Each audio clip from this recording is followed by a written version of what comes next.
Lynn Dunn. Then Caitlin Clark tweeted this: if Indiana wins, I hope he performs in the locker room after the game. Fernando. Caitlin Clark also tweeted this: best of luck to Indiana football. We're pulling for you. Now, I had reacted to this the other day. Caitlin Clark said the Bears are insane. I mean, Caitlin Clark's tweeting every day. She's tweeting every day. This is January 11th. I knew it. Now, if we go to Caitlin Clark's Instagram. That shift you are seeing right now is absolutely not random. And let me tell you, between January 9th and January 14th, 2025, Caitlin Clark posted more content on Twitter than she did during entire months of her rookie WNBA season. We are talking about a player who barely touched social media during her college days at Iowa, someone notoriously private, who is suddenly tweeting multiple times a day with a consistency we have literally never seen from her. Her image, we know Caitlin Clark she really didn't talk a whole lot on social media when she was in college. She really didn't say a whole lot, but as of lately, she has been saying a bunch. And that's what we're going to talk about. But yeah, guys, I've been in a funk about this. When I found out somebody was trying to pretend to be a lawyer, and real quick, man, before I share all the stuff with you guys for the case, if anybody share my video on social media, I'm fine with that. If you want to share my videos on Twitter. She's posting about Indiana football, reacting to Chicago Bears roster moves, sending birthday shoutouts to teammates, and updating her Instagram stories every few hours like clockwork. This is a calculated, strategic transformation, and the timing of it tells us absolutely everything we need to know about what is happening behind the scenes with her brand management. Who's directing her to do this? But this is great. You want to know why this is great? Because this is Caitlin Clark giving everybody content. This is the new and redesigned Caitlin Clark. Look, just today, 2 hours ago, happy birthday to my monkey and goat. Throwback to our prime together. Yeah, Caitlin Clark, she's been pretty vocal online, bro. Pretty vocal. Now, this is from 2 weeks ago. Now, this is her summing up the year. But something I'm noticing with Caitlin Clark is a shift in. Just look at January 11th alone, because the activity level was unprecedented. She fired off 4 separate tweets in a single day, which for her is a massive volume spike. She posted about Indiana coach Curt Cignetti's movie-worthy story after their playoff win. She was hyping up the Hoosiers before their next matchup, and then she was reacting in real time to the absolute chaos happening in the Chicago Bears front office, with each one of those posts generating thousands upon thousands of interactions instantly. And it looked like Caitlin Clark is redeveloping her image as she take over social media all week and long. Guys, for this one here, we got to go all the way up to Indy. Let's get it. Let's go. Quick, man, before we get into this story, there's serious news that I have to talk about with you guys in regards to my channel. She is deliberately keeping her name trending and in the conversation, even though the WNBA season ended months ago. And when you compare that to her social media activity back in July 2024, right after she broke the rookie scoring record, it was radio silence for days at a time, so the difference is night and day. This clip I'm showing you is from 2 weeks ago, and now this is her summing up the year, but something I am noticing with Caitlin Clark is a seismic shift that her Instagram tells the same story about. 2 hours before I sat down to record this analysis, she posted a throwback photo with Lexi Hull, calling her my monkey and goat, with multiple candid pictures from their time hanging out together. Caitlin herself is doing her part to keep her hype alive. She got big time sneakers that's coming out. Allegedly, there is going to be a reveal for the Super Bowl commercial. We can finally see how Caitlin Clark's shoes are going to look, is what I'm hearing behind the scenes. And that's what this video is going to be about. Caitlin Clark kind of reshaping and redefining her image. We know Caitlin Clark she really didn't talk a whole lot on social media when she was in college. She really didn't say a whole lot, but as of lately, she has been saying a bunch. And that's what we're going to talk about. But yeah, guys, I've been in a funk about this. Now, that is not just friendship content or throwaway posts, that is accessibility, and that is giving fans the specific, behind-the-scenes relationship dynamics they have been craving all year. If you go back to her Instagram from August 2024 during the Olympic break, it was minimal posts, Mostly professional game shots and very little personality, but now she is posting screensavers of herself, sharing funny stories about having Caitlin Clark as a phone background, and engaging with Indiana University content across multiple sports. The question isn't whether this is intentional, because it obviously is.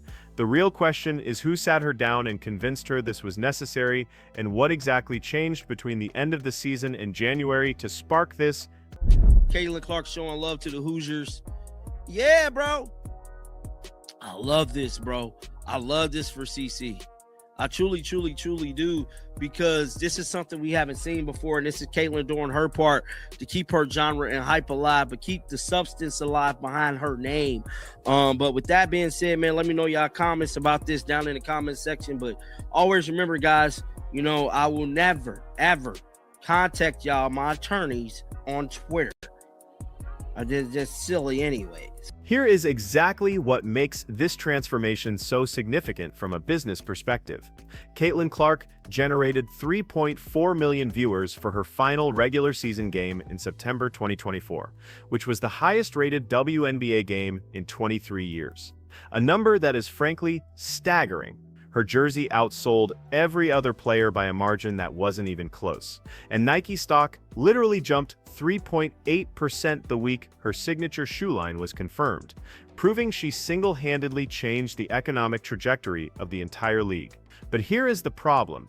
After the Fever's playoff exit to the Connecticut Sun, something shifted in the atmosphere, and the media cycle moved on faster than anyone expected. Angel Reese's injury started dominating headlines.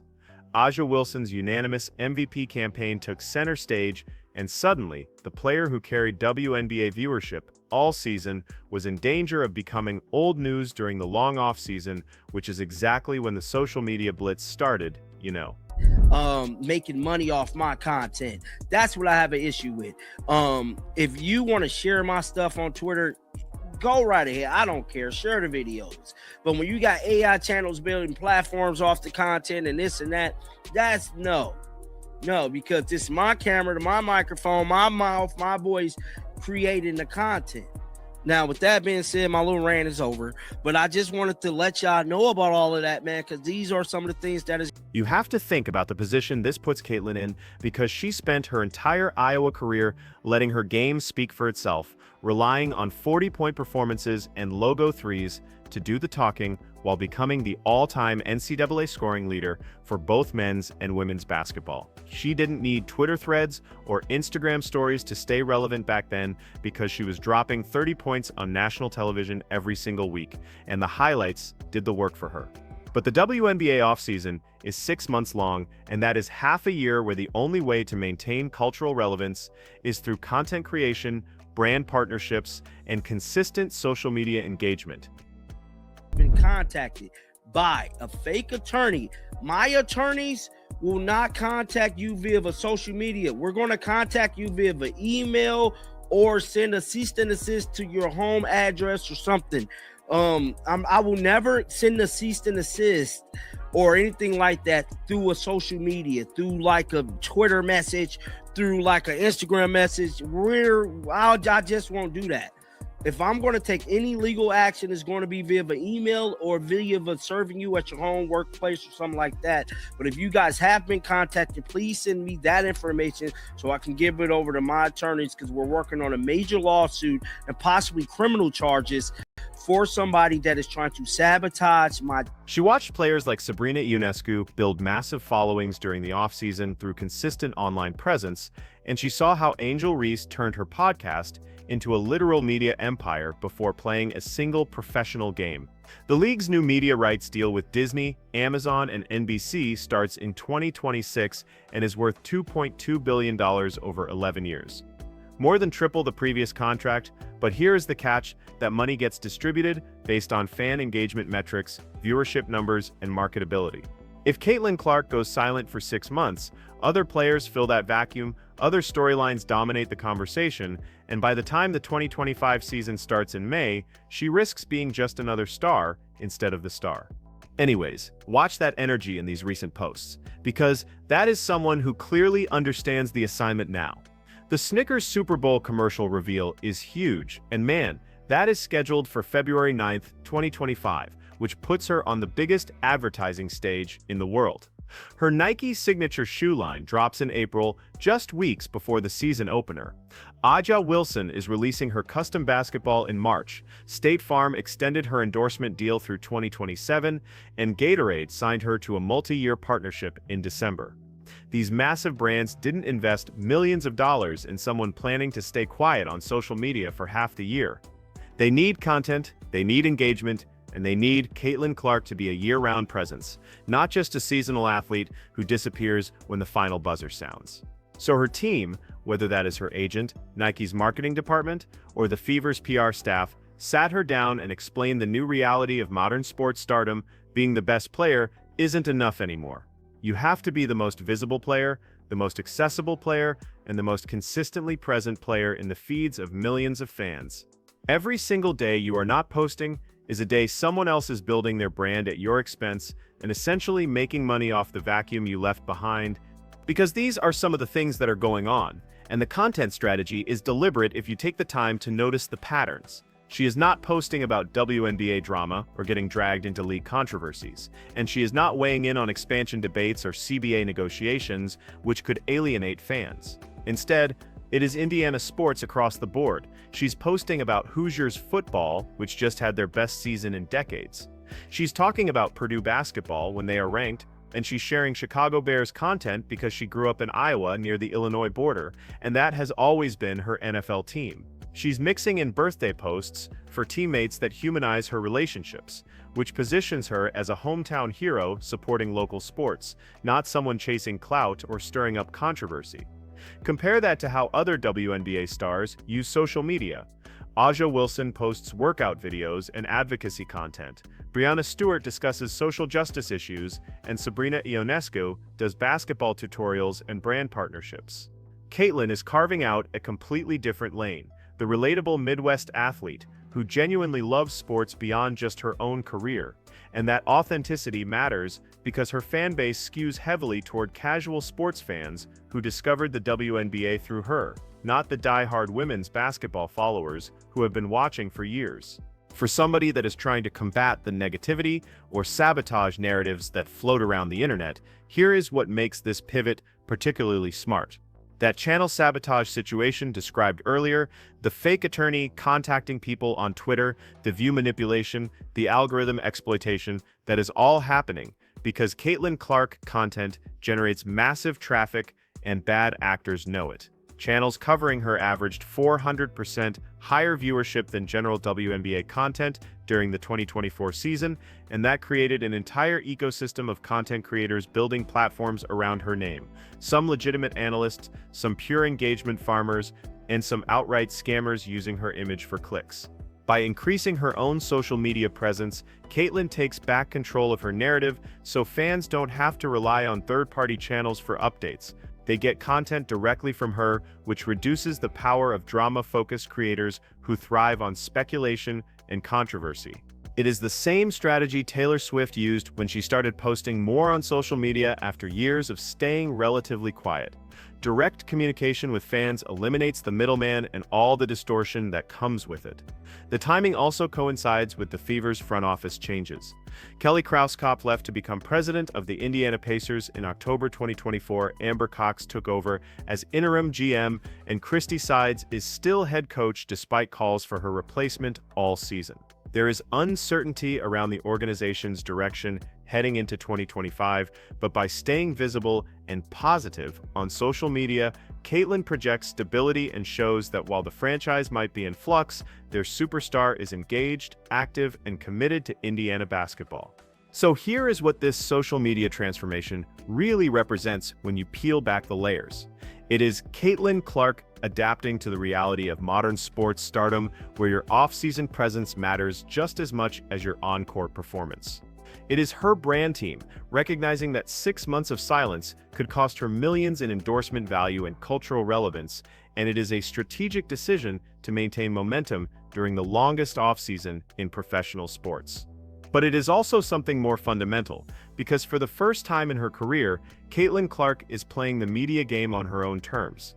She is not doing this through press conferences where she has to answer questions about controversies she didn't create, and not through post-game interviews when she is exhausted and frustrated after a loss. This is curated content posted when she wants, saying exactly what she chooses to say to an audience that follows her because they actually like her. That shift in control matters because during the 2024 season, she dealt with constant scrutiny about everything except basketball, the flagrant fouls, the racial dynamics of her fan base, the tension with veteran players, the media narratives about saving the league. She couldn't escape those storylines because reporters kept asking about them. But on her own social media channels, she decides the conversation is about Indiana sports, teammate relationships, brand partnerships, and personal interests. The stuff that actually represents who she is, not who think pieces want her to be. The numbers back up why this matters. Her Twitter following increased 18% in January 2025. Her Instagram engagement on her posts averages 400,000 likes, which is higher than any other WNBA player, including Aja Wilson, who has more total followers. The Snickers commercial teaser generated 2.1 million views, and her Nike shoe reveal will likely be the most watched WNBA product launch in history. All of this happens before she plays a single game in 2025, and you have to compare that to the trajectory of other generational talents who didn't prioritize off-season visibility. Maya Moore stepped away from basketball at her peak, and unfortunately, most casual fans forgot about her within a year despite her greatness. Diana Taurasi is arguably the greatest player in WNBA history, but she struggles to maintain mainstream relevance outside of hardcore basketball fans because the content machine isn't there. Elena Del Don won MVP awards and then disappeared from the cultural conversation during her injury absences. The WNBA doesn't have the built-in media infrastructure of the NBA, where stars stay visible through TNT coverage and ESPN segments year-round. So if you are not creating your own content, you are not staying relevant. Caitlin clearly studied this landscape. She watched how athletes in other sports maintain their brands during off-seasons, saw how NFL players dominate social media between February and September, noticed how soccer stars keep their names trending during club breaks, and learned from the mistakes of WNBA legends who let their window of mainstream attention close because they didn't feed the content machine. The transformation also reveals something deeply interesting about her mindset heading into year 2. Her rookie season was about proving she belonged, handling the immense pressure, and adjusting to the physicality of the professional game, and considering she averaged 19.2 points and 8.4 assists while leading the Fever to the playoffs for the first time since 2016, it was mission accomplished. But year 2 is about cementing a legacy, building an empire, and transcending the sport itself, and that requires more than just basketball excellence, it requires brand omnipresence. Her team understands the stakes. The 2025 season will determine whether she is a flash in the pan who had one magical year or a sustained superstar who changes the league permanently. If viewership drops significantly without the novelty factor, if her performance regresses, or if injuries derail her momentum, the entire economic boom she created could deflate rapidly. The WNBA has seen this before. Candace Parker's rookie year generated huge buzz, then ratings settled back to normal. Maya Moore's dominance never translated to mainstream stardom. The league needs Caitlin Clark to be that unicorn, to maintain that crossover appeal year after year. So this social media blitz isn't just about staying relevant during the offseason. It is about building a foundation that survives the inevitable ups and downs of a long career. Injuries happen, shooting slumps happen, playoff disappointments happen, but if you have built a personal brand that extends beyond game performance, you weather those storms. You remain marketable during a torn ACL recovery, you keep endorsement deals during a rough shooting season, and you maintain your platform even when you aren't winning championships. That is the lesson Caitlin learned from watching other sports. LeBron James built a media empire that made him more money off the court than on it. Serena Williams stayed culturally relevant through injuries, pregnancies, and reduced playing schedules because she diversified her brand. Tom Brady turned himself into a lifestyle brand that outlasted his playing career. These athletes understood that sports excellence opens the door, but media savvy keeps it open. The WNBA's growth depends on players embracing this reality. The league cannot market itself into mainstream relevance if its biggest stars disappear for 6 months every year. It needs year-round storylines, constant content, and players who understand they are not just athletes, but an entertainment product. That sounds cynical, but it is the truth of modern sports business, and the athletes who accept that reality and lean into it become the ones who change their sports permanently. So when you see Caitlin Clark tweeting about Indiana football or posting Instagram stories about her teammates, understand what you are really watching.